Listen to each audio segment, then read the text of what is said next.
Welcome to Srilakshmi channel. நாங்கள் family ரீயூனியனுக்காக biryani பண்ணியிருக்கோம். அது எப்படி பண்ணலான்னு பாருங்கள் வாங்க.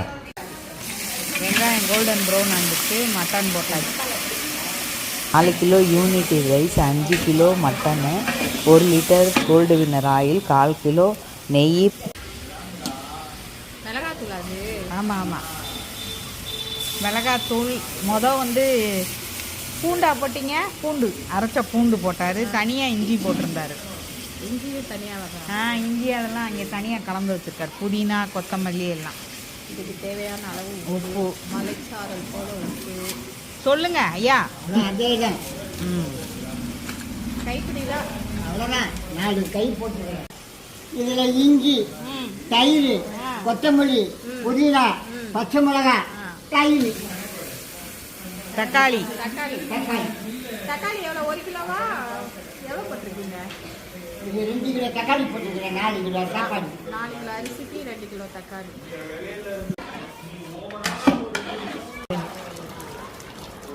எவ்வளோ தண்ணி? இவ்வளோதான் மசாலா இருந்தது. தக்காளி, அந்த அளவு தண்ணியா? தக்காளி, இஞ்சி, கொத்தமல்லி, புதினா, பச்சை மிளகாய், தயிர்.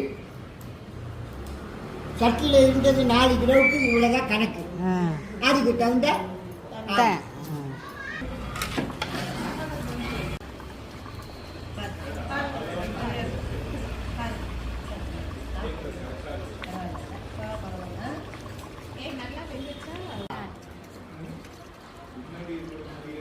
இது எவ்வளோ நேரம் அப்படி பண்ணுவீங்க?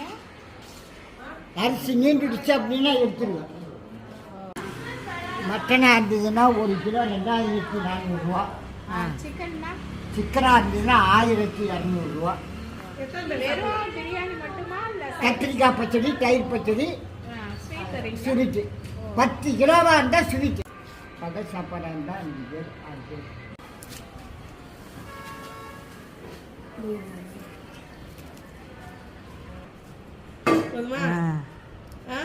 போதும். அந்த கரண்டி காம்பில் தான் கலந்து விட்டார். நான் கூட பண்ணுவேன். வீட்டில் எப்படி தான் பண்ணுவோம்.